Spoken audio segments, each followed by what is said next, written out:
Check one. 1, 2.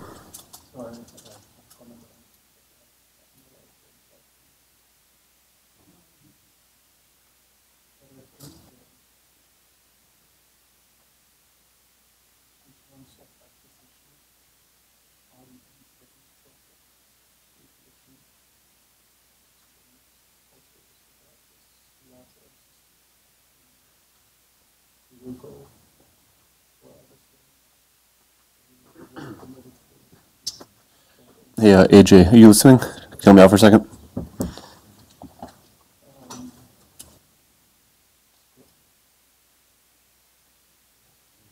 Heading over right now.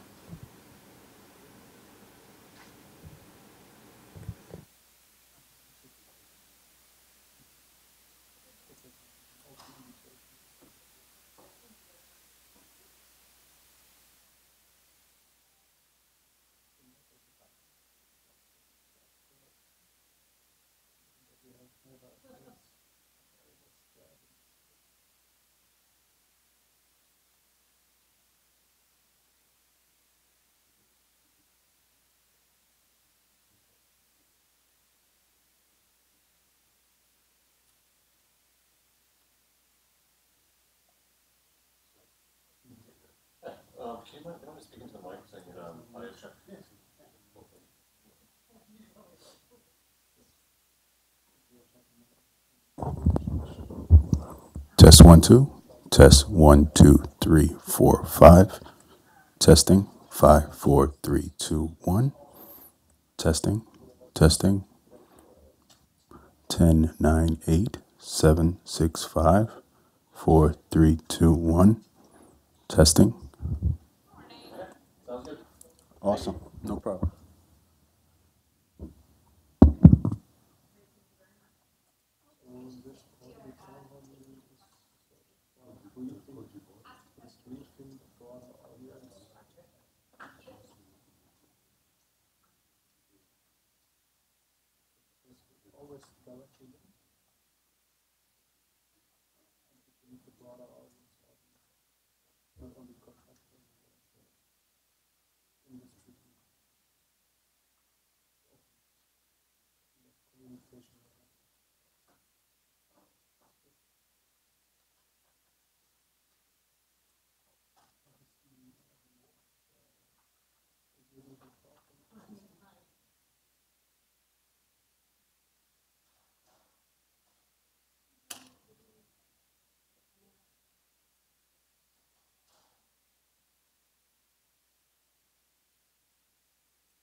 Yeah, excellent. Yeah, yeah.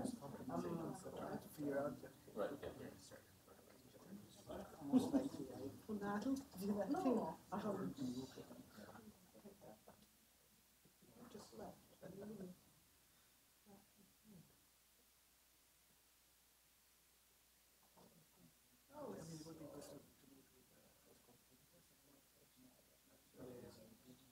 Yeah. Noreen or something? Oh, that guy. That's what. Um.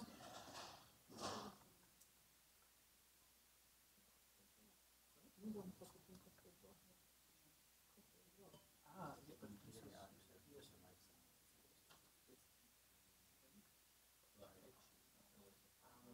no.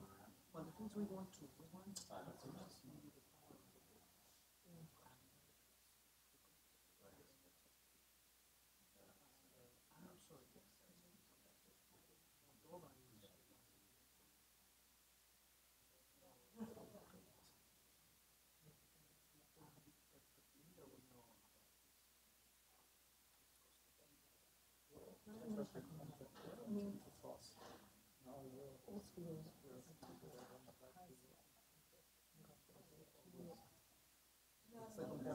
It is a second one. I'm seeing probably down to a boss name. I know he's trustworthy, he's not.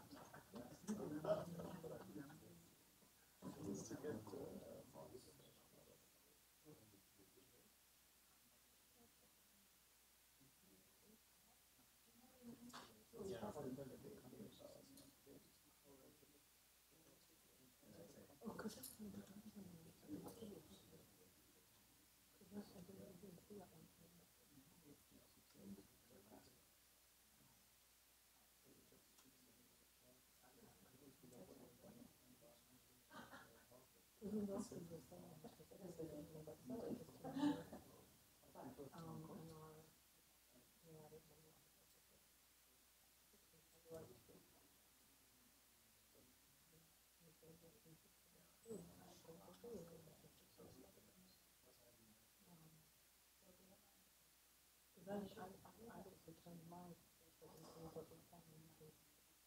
I've been down the side of the for 4 years.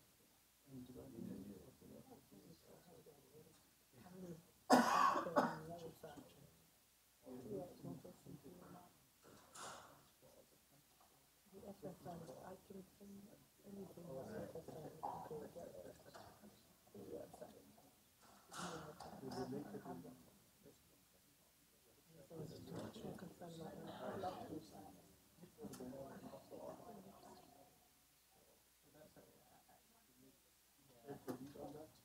you know, if I have something.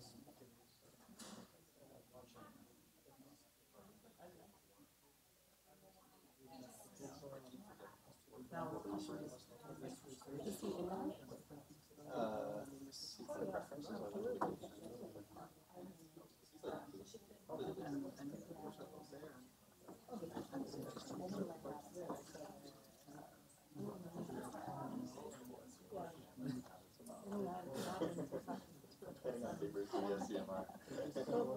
yourself there. way too long, by the way. Really? You don't find that there's for everything. Sitting down, below them, saying, non-threateningly, I was thinking maybe we should do something like this. Introducing our feelings for what do you think, and wouldn't it might not bad to find out.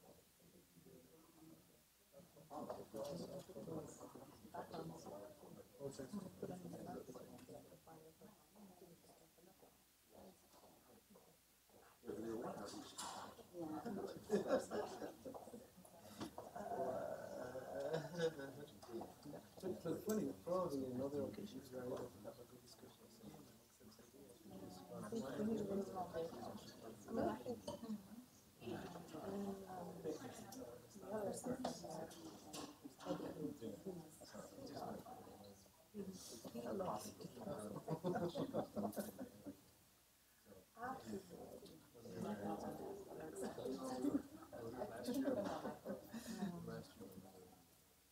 Yeah, politics, I mean, just change government. I don't know how long this government is still alive. To do energy there, just to do with ministry and economic development. And Germany, and he basically has one, again, just an office.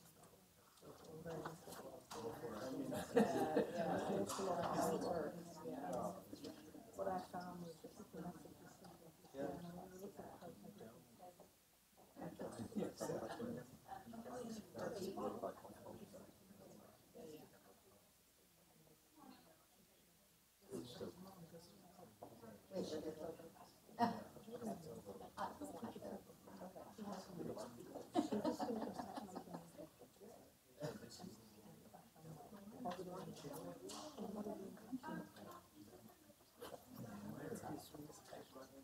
really we know we consider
Completely different topics.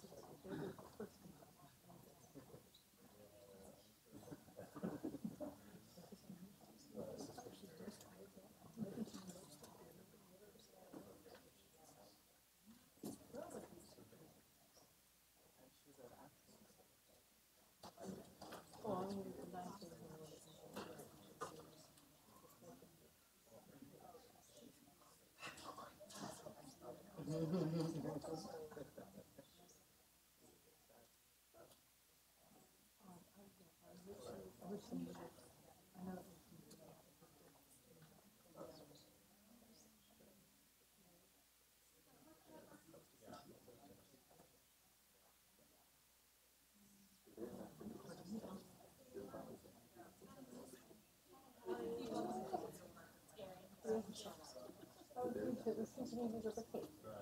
We seem to be Oh, okay, okay. That's what I thought. Okay. That's like, I did my do it. crazy. How are you doing? How are you?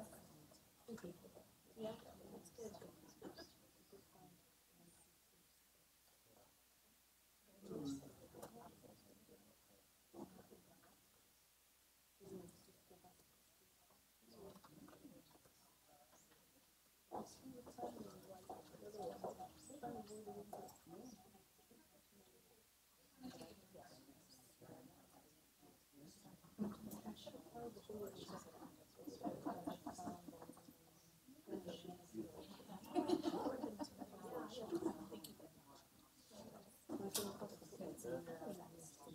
Yeah, it was definitely very useful. Price war. I did,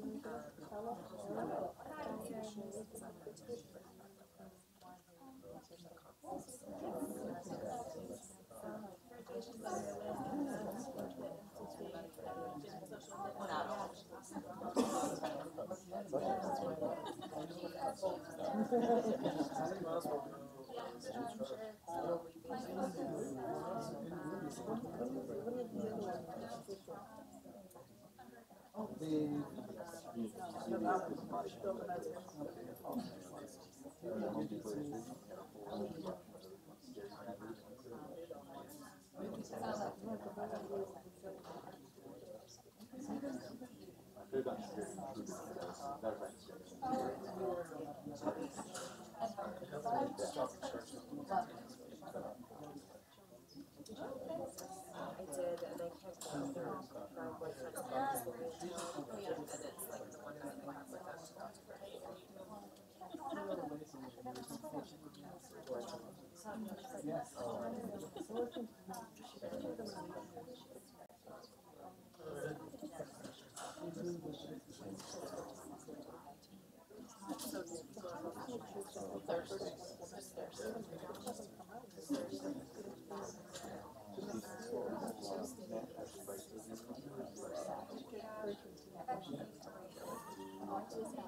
I know autism.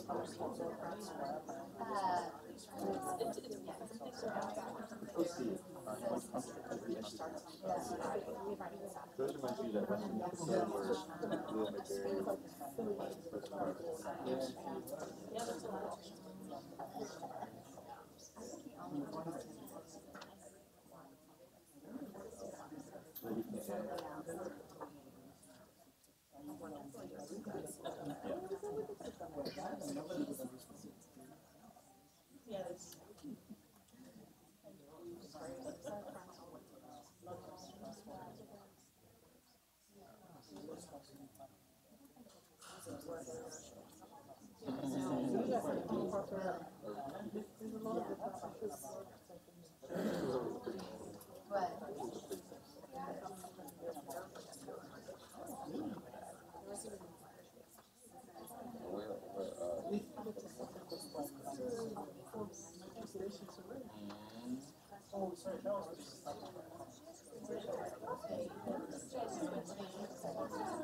Leo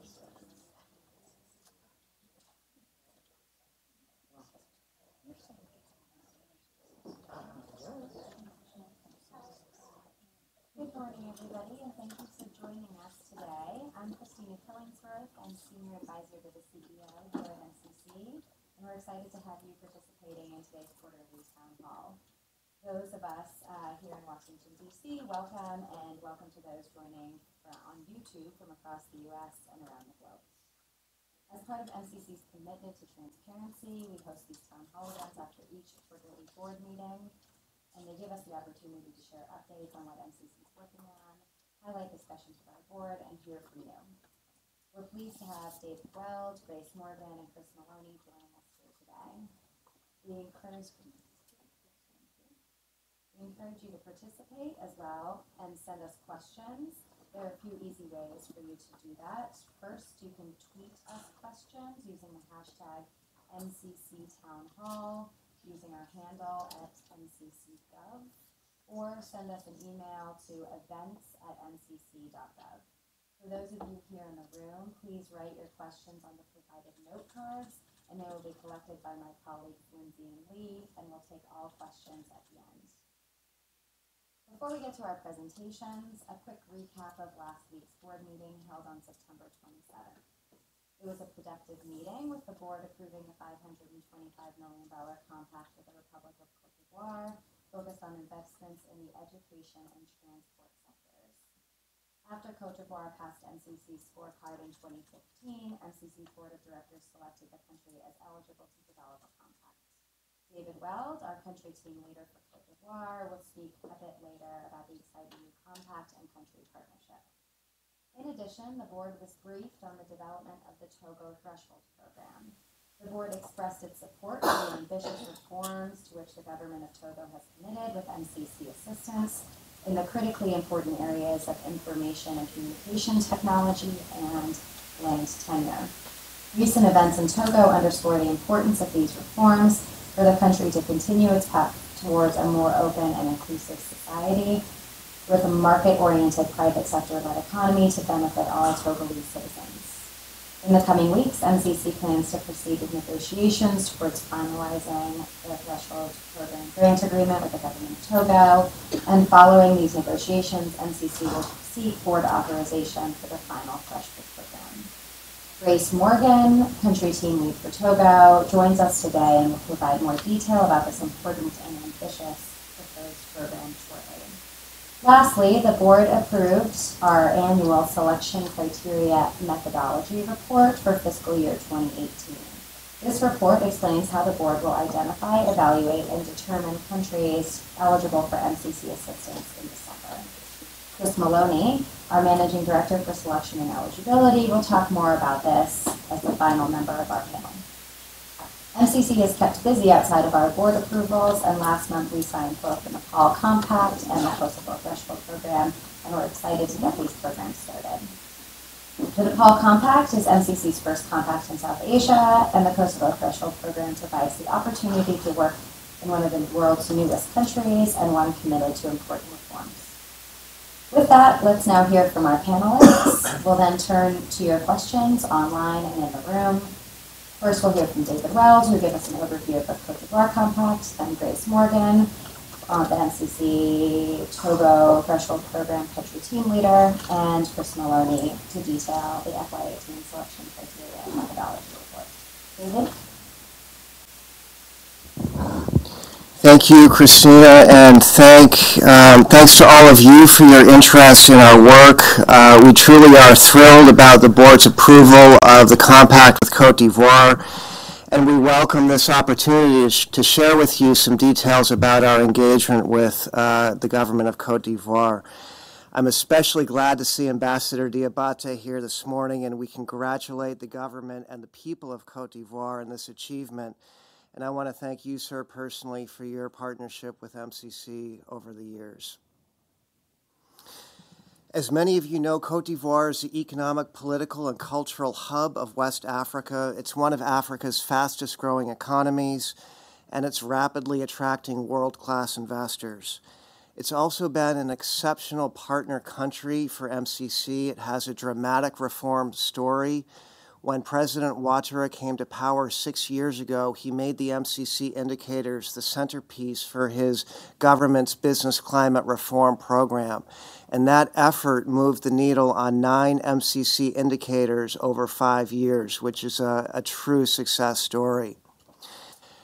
These positive attributes, however, are one side of reality in Côte d'Ivoire. The other side of reality is that it is a vulnerable post-conflict state recently emerging from 2 decades of decline and crisis. So alongside today's 9% growth, there is rising urban poverty, high youth unemployment, significant gender and poverty disparities, and an economy that is dependent on a very small number of agricultural exports. So these opposing realities, which represent both great opportunity and great need, have framed the context for MCC's engagement with Côte d'Ivoire. I just want to touch briefly on our growth diagnostic, which framed the projects that MCC will fund through the compact. The existential economic issue in Côte d'Ivoire, many of you know, is its boom and bust cycle tied to global cocoa prices. So if you look at GDP in Côte d'Ivoire over the past 50 years, you see that it's almost perfectly correlated with the global cocoa price, so that when cocoa is high, GDP is high. When the cocoa price falls, GDP falls.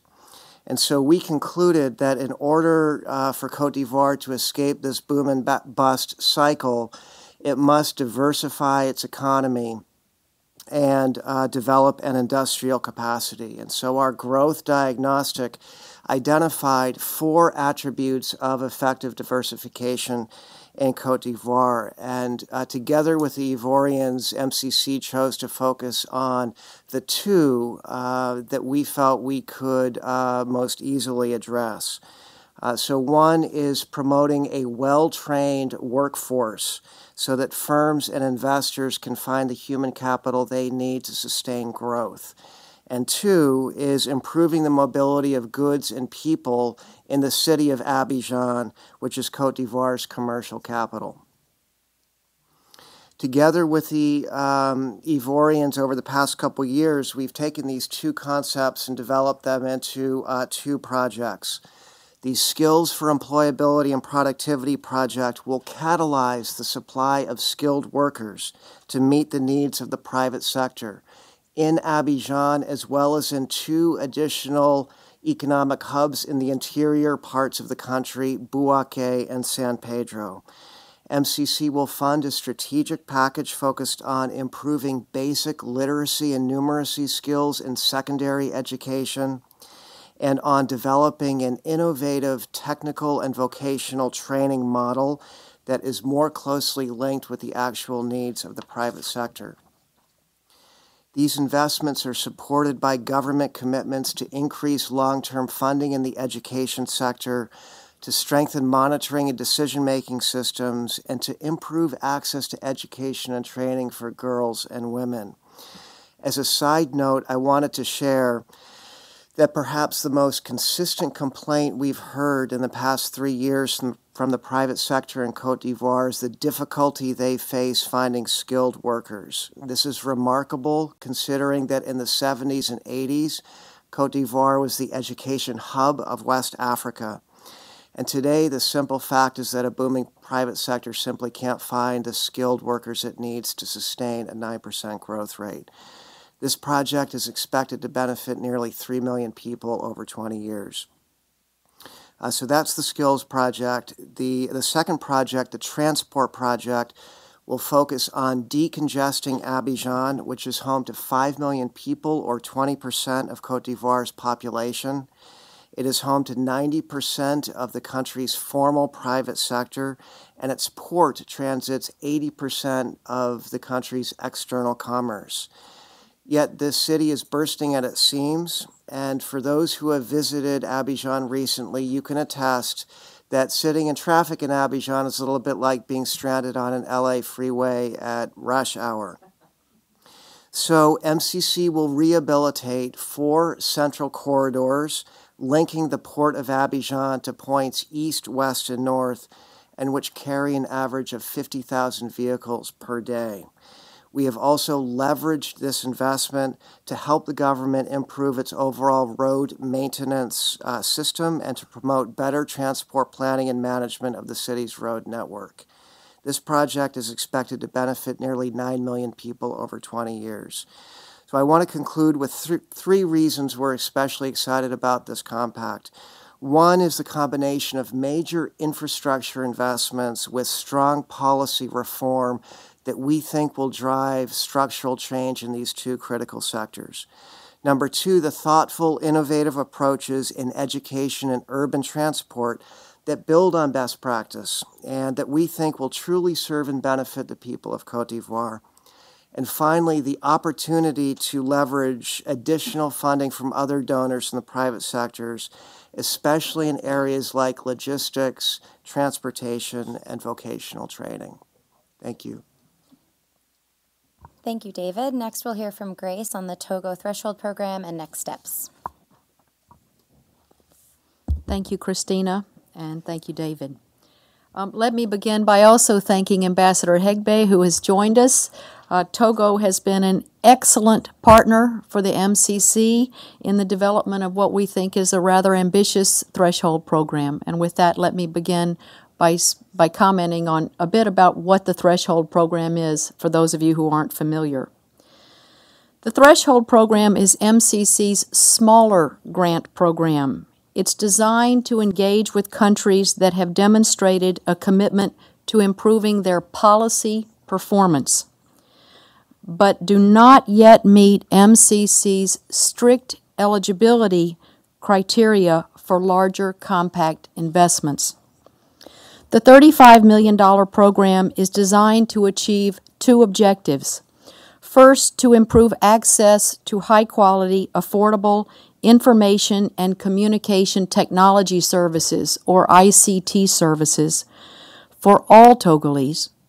And second, to increase access to formalized land by legitimizing customary land rights and expanding inclusive access to land. Togo was selected by MCC's Board of Directors as eligible to develop a threshold program in December of 2015. Let me briefly talk about the ICT project, if I may.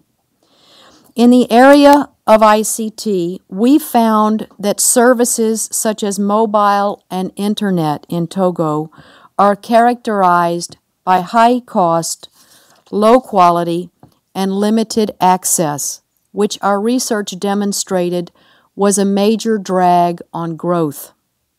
Whether it is small farmers who use mobile phones to obtain crop pricing information or larger firms which require internet for efficient back-office operations and communications, ICT services are an essential building block for investment and growth. State-owned enterprises dominate the ICT sector in Togo. The government controls the backbone telecommunications infrastructure and the international gateway. Private firms find it hard or unattractive to enter the sector, and governance challenges are significant. To respond to these challenges, the proposed ICT project seeks to increase competition, establish independent regulation, and expand access to ICT services. In the 4 years of this program, we aim to establish, one, a more effective and independent regulator to ensure a level playing field for all operators. 2, a universal service fund to ensure internet and mobile services reach remote and poorer parts of the country. 3, increased competition and private sector participation with an aim to introduce new private wholesale and retail licensees into the market. And lastly, to establish a national policy to increase ICT utilization by all Togolese, especially by disadvantaged groups, women, and entrepreneurs. In terms of the land project, we found that property rights are weak and land administration is inefficient. Togo, in fact, ranks at the bottom of the World Bank's Registering Property Index, the lowest in all of sub-Saharan Africa. Time and cost for registering property are high. Land disputes are common and costly, and they form part of the recent political unrest in Togo.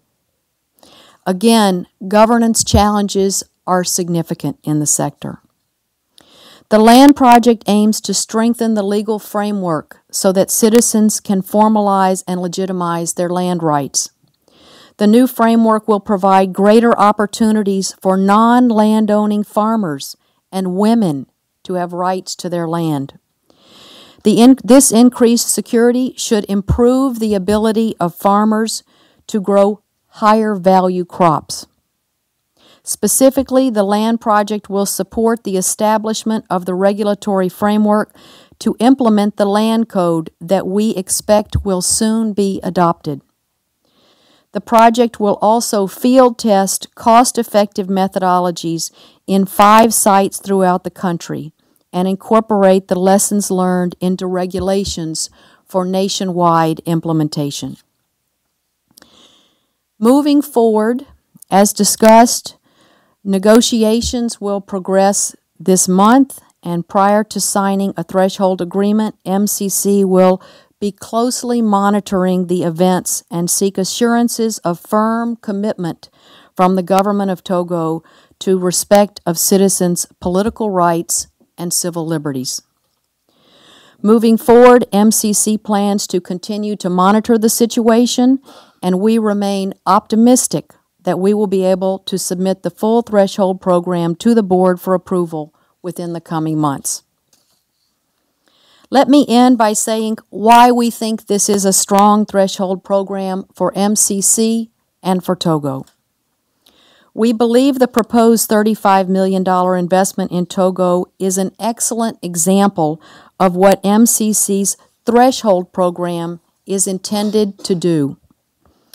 First, the threshold program creates an opportunity for the government of Togo to demonstrate its commitment to good governance, to investing in people, to economic freedom, but also to implementing challenging policy and institutional reforms that address binding constraints to growth. And lastly, to tackling corruption and entrenched interests. In addition, the program creates space for Togo to compete for private investment. If Togo wants to compete with the likes of Côte d'Ivoire and Ghana, it needs to create an enabling environment that is more attractive to private sector. Third, the investment places citizens and the private sector at the heart of Togo's growth strategy. It's an important shift for a country which has historically preferred a government-centered approach. And lastly, the proposed program ensures that mobile and internet services and property rights will be available to all citizens across the country. The MCC is pleased that the President of Togo himself has committed to lead these reforms. Implementation of the program will allow Togo to prove its commitment. If successfully implemented, MCC's investment in Togo will contribute to establishing a more open and inclusive society in Togo, as well as creating a market-oriented and private sector-led economy for the benefit of all Togolese. Thank you. Thank you, Grace. Last, we'll turn to Chris, who will present on this year's selection criteria and methodology report. Thank you, Christina. So as I'm sure everyone knows, MCC has a very unique mission. We only work with the best governed of the world's poorest countries to make investments that reduce poverty to generate economic growth. So to execute on that mission, we of course run a competitive country selection process every fall, and the selection criteria and methodology report is a key part of that process. So just to step back, for those of you who may not be familiar with our selection process that we conduct each year, it has 4 main milestones. The first is the publication in every August of what we call our candidate country report. So that's already up online. That's simply a list of all countries classified by the World Bank as low or lower middle income, as low as lower middle income. So that is the world that MCC can look at each year, and obviously that list shifts each year. The second part is what our board just approved last week, which is the selection criteria and methodology report. So that's basically the criteria that the board will use to evaluate those candidate countries. I'll go into a little bit more detail what that is in a second. The third milestone is then, of course, the publications of our scorecards in November, and then the final milestone is in December when our board meets to make its actual selection decisions. So what is the selection criteria and methodology report? It's a terribly uncreative title for a report, but it's actually quite exciting. I encourage you to go read it. But what it goes into is a number of things. First, it talks about the fact that, of course, MCC is looking for countries committed to three things: economic freedom, ruling justly, and investing in people. We do that primarily by using objective third-party indicators that we publish in November on our scorecards. They cover everything from macro and microeconomic policy to health and education and the environment to things like control of corruption and democratic rights. So what our report does, it goes in detail on how our scorecards work, where these indicators come from, how they relate to our legislative criteria in those three areas and things like that. But beyond that, it also goes to show that, you know, the scorecards are a necessary but not sufficient condition for selection. It goes in depth into what we call supplemental information, and it looks at the range of different selection situations that our board faces each December. These include things like second compacts, when we're very clear that we have a higher bar for second compacts. To date, only about half of our first compact partners have received a second compact, so we go in depth into what we expect of a successful partner for a second compact.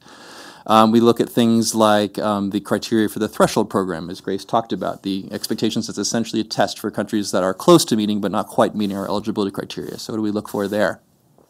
And recently we've also added a new section for countries on the upper end of our income pool and the higher expectations we have for some of our wealthier, quote-unquote, partners that are at the upper end of the lower middle income side.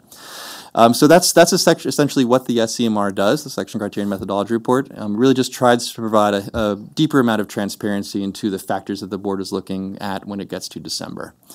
So I encourage you to look at it. There's nothing more exciting to say. It's completely the same as last year if you've seen it in years past, but I'll leave it at that. Thank you. Thank you, David, Grace, and Chris, for those informative updates. And we look forward to the feedback that we receive from the audience and those joining us online. We've received a few questions in advance, so I'll start with those, but please use this opportunity to join the conversation by posting your questions to Twitter or emailing us at events@mcc.gov. And of course, those of you in the room, please feel free to write questions on the note cards to hand over to Lindsay and Lee. Okay, so let me start with one question, which was, how can the private sector get involved with these programs? How can we find out about other updates? That's a really great question. MCC seeks to create partnerships and encourage private sector engagement to catalyze our investments and support project sustainability. For specific opportunities, we invite anyone to look for more information on working with MCC at our website. We specifically have a Work With Us page on mcc.gov. It's a great resource that outlines ways to work with MCC headquarters, work with and invest in projects in our partner countries, and how to partner with MCC through other means. So with that, I'll turn over to David and Grace if they have any particular insights to share on their programs. Sure. Thank you, Christina. I think for Côte d'Ivoire, a couple of comments, maybe at the most general level, just to share my impression about Côte d'Ivoire as a country and the kinds of U.S. firms that are already operating there. There are a number of brand name American firms that are operating in Côte d'Ivoire, some of whom have moved regional headquarters from other countries to Abidjan to respond to the opportunity of rapid growth and also the network that Côte d'Ivoire has with its surrounding countries. So maybe that's a very general comment on Côte d'Ivoire as an attractive location. I think for the MCC Compact specifically, one general comment is that we believe that that our investments, I mentioned the combination of major infrastructure with policy reform in sectors like education and transport. We believe that overall those investments will be creating an environment in Côte d'Ivoire where any business is likely to benefit.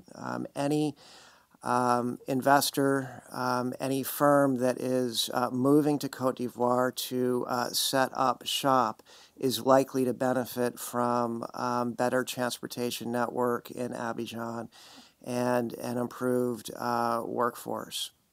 So that's a general comment about the compact. I think specific opportunities that I think the compact affords for firms that want to bid on work coming out of the compact, I think are in maybe three areas.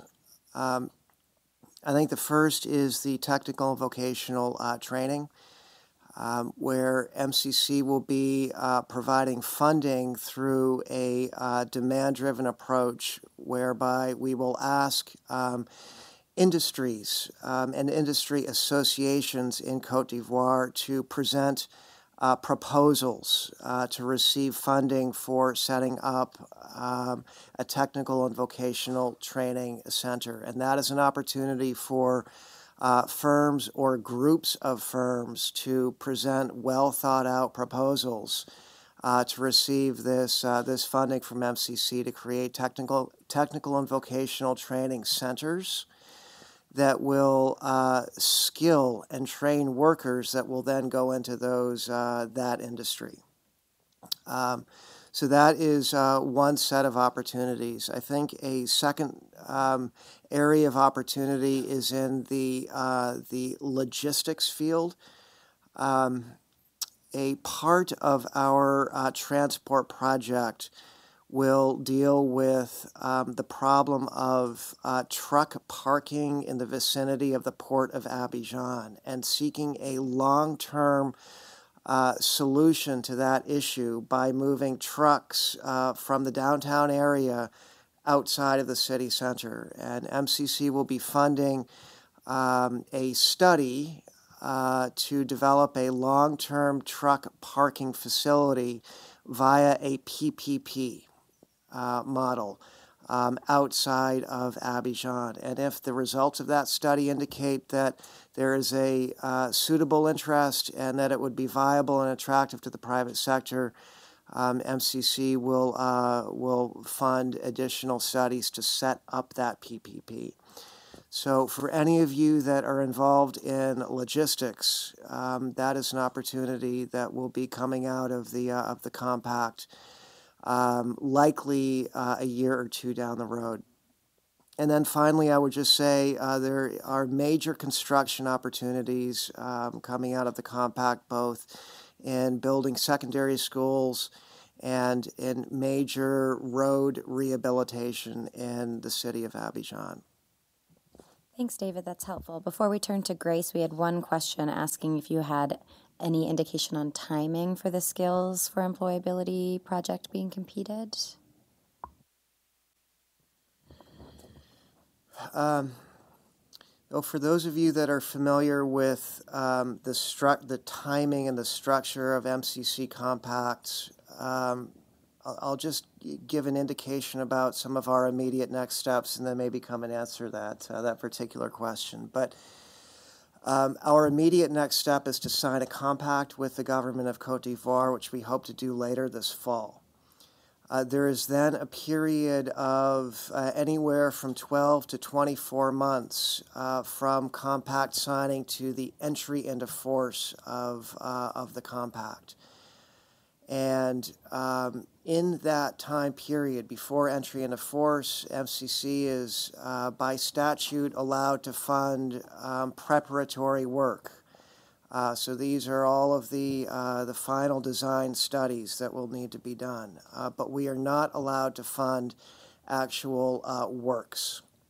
So any construction contracts for schools or for roads will not be let out until the compact enters into force, which we expect to be approximately 18 months after we sign the compact. So we're looking at early 2019 for entry into force of the compact, and then very soon thereafter would be the the tendering of some of the first major construction contracts. Thank you, that's helpful. Grace, do you have any updates on ways the private sector can work with us in the Togo Threshold Program? So let me just begin by saying I'm not sure if anybody here is with a telecom company, but we are eagerly trying to open up the telecom sector in Togo, and so to the extent somebody here is with a telecom company, we would love to meet you and talk to you about that. That's a critical frontline way that we hope to get more private sector players in Togo. Related to that, we already know IT companies are heavily involved in West Africa and are scoping out Togo, and as the Togolese ICT market opens up, there are going to be increasing opportunities for IT companies, and that's very important. As it relates to the specific project, I think that there are two core procurement-related opportunities that thankfully with the Threshold program we have a slightly shorter time frame than Compact. One relates to the ICT sector, the other relates to the land area. We will put in place, working closely with the accountable entity or the MCA in country, 2 4-year contracts. One will support particularly the development, capacity building, and policy development and analysis associated with developing an effective and independent regulator in the ICT sector. The second, that involves an array of studies, analysis, policy development, and so on over a 4-year period. The second relates to supporting development of land regulations and field testing methodologies in all 5 regions in Togo. And again, that will also be a 4-year contract. Secondly, we will have some supervisory contracts that in each of those sectors to support MCC, but those will be very modest relative to the first 2 that I just mentioned. Thank you, Grace and David. So let me go down the line. I have a question for each of you. The first 2 are quite similar. So David, I'll read them all out and then let you answer.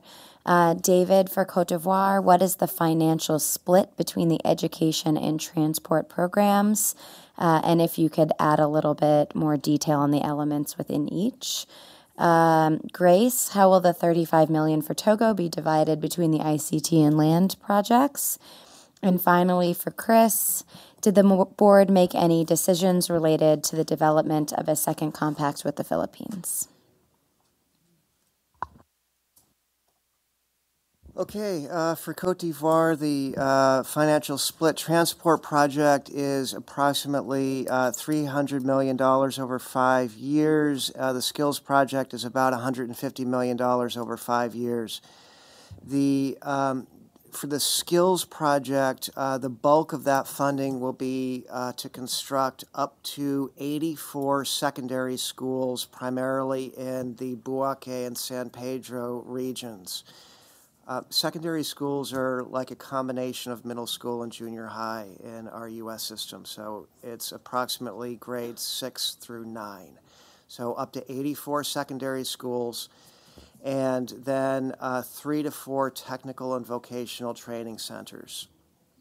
The transport project, the bulk of that funding is for 4 central corridors in Abidjan. For those of you that are familiar with Abidjan, the Boulevard VGE, Valéry Giscard d'Estaing, approximately from the airport up to Plateau, 9 kilometers. It's a major 6-lane thoroughfare for rehabilitation.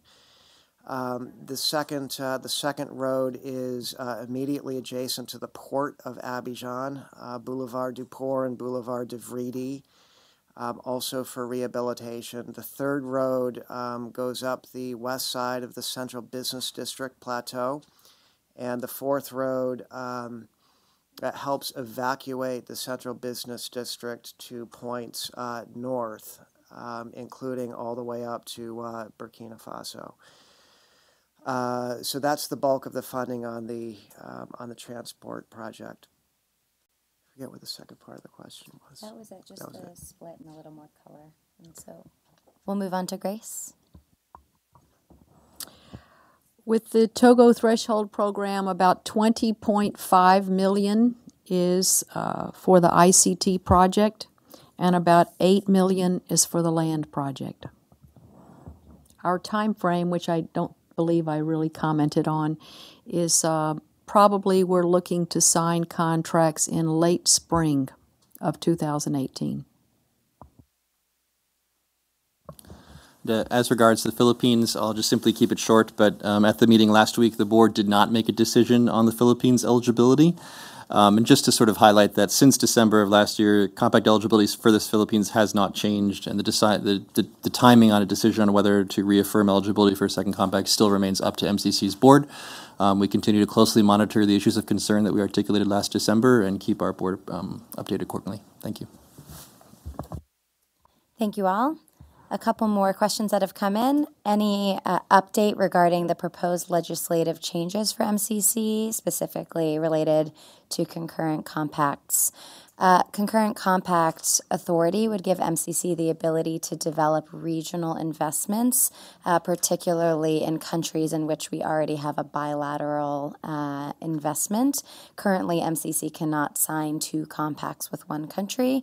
So there has been broad bipartisan support on the Hill for MCC to have the authority to develop concurrent compacts specifically for regional investments.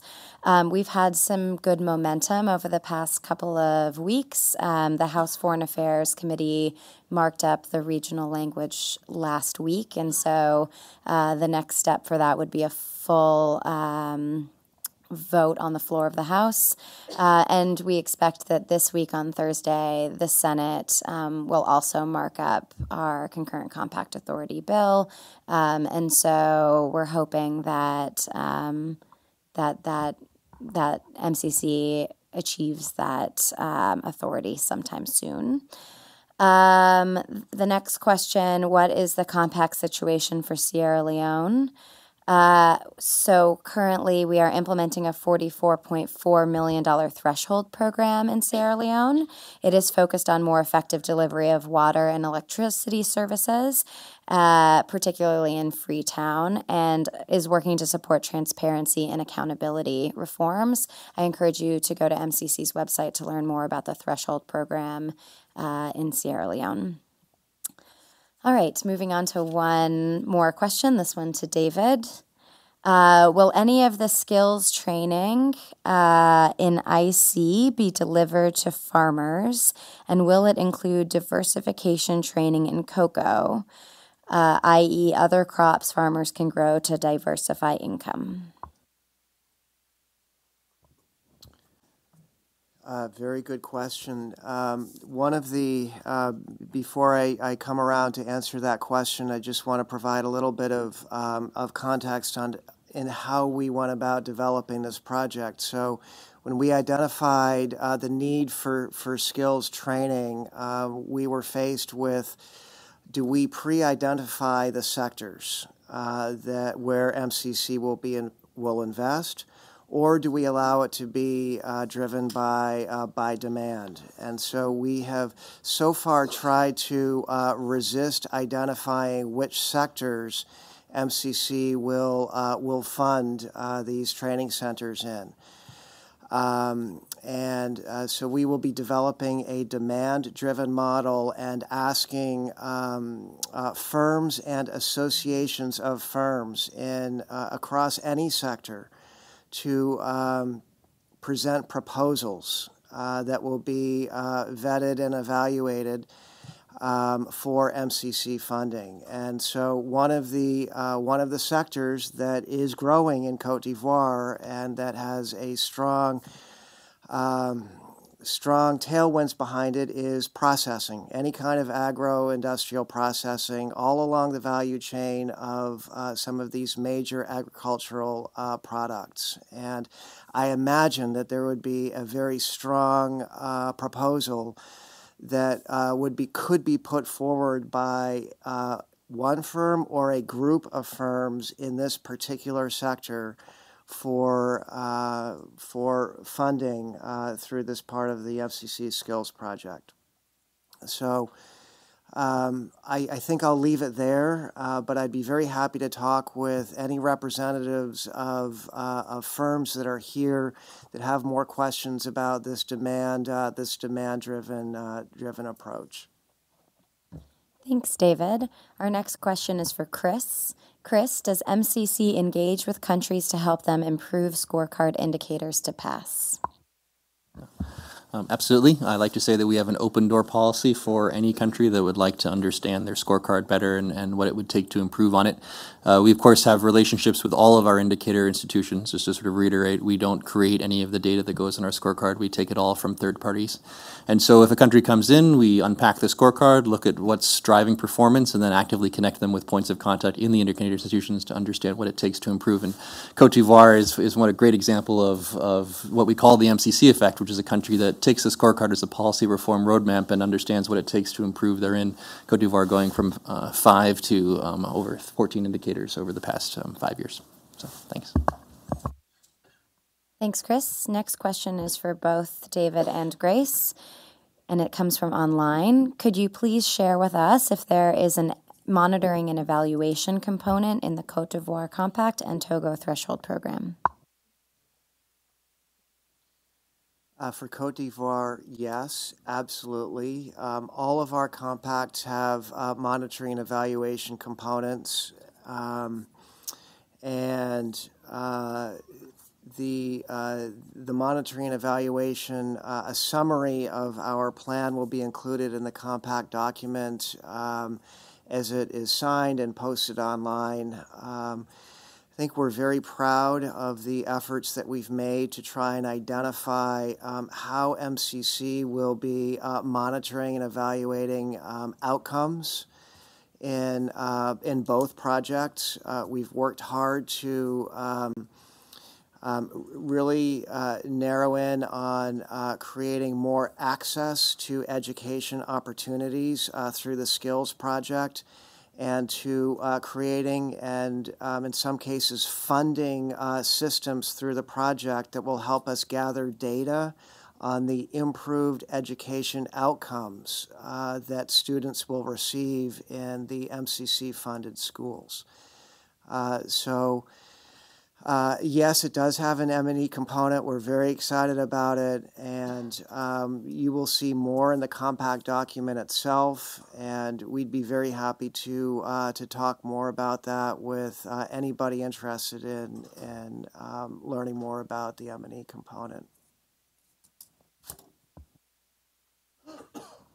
I think I can almost say ditto.